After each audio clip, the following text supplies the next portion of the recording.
Salam əziz izləyicilər. Bildiyiniz kimi subbakalavrların qeydiyyatı başlayıb. Bəs subbakalavrlar necə qeydiyyatdan keçməlidir? Gəlin baxaq. Öncə Dövlət İmtahan Mərkəzinin rəsmi saytına daxil olursunuz. Burada gördüyünüz kimi subbakalavrların elektron ərizəsi var. Bura daxil oluruq və belə bir pəncərə bizim qarşımıza çıxır. Bilirsiniz ki, qeydiyyat prosesi hazırda aktivdir və iyul ayının 10-na qədər qeydiyyat prosesi davam edəcək. Qeydiyyatdan keçmək üçün ilk öncə burada istifadəçi adı, yəni öz fin kodunuzu yazırsınız.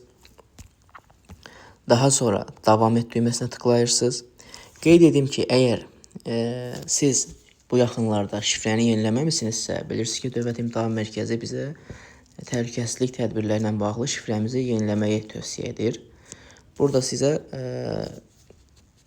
xəbərdarlıq gələcək və siz şəxsi kabinetə yönləndiriləcəksiniz ki, şəxsi kabinetə daxil olub orada şifrənizi dəyişməyiniz tövsiyə olunur.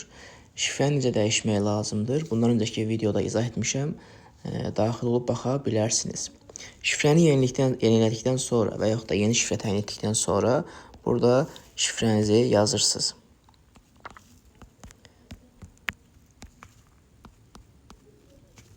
Daha sonra daxil olursunuz və gördüyünüz kimi burada sizin subbakalavr təhsil almanız haqqında məhz sənəd öz əksini tapır.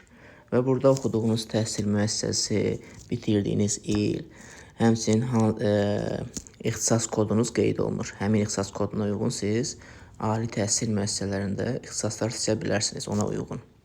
Həmçinin ümumi ortalama balınız, bölmə və orta attestat balı falan, yəni hamısı burada qeyd olunub.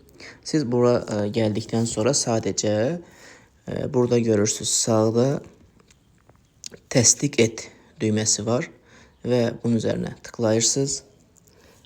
Əməliyyat uğurla başa çatdı, bağla. Və bununla da proses başa çatır və siz artıq öz ərizənizi təsdiqləmişsiniz. Sadəcə gözləməlisiniz və avqust ayında ixtisas seçimi zamanı məhz abituriyentlərlə bərabər ixtisas seçimində iştirak edə bilərsiniz. Əlavə sualınız varsa, rəy bölməsində qeyd edə bilərsiniz.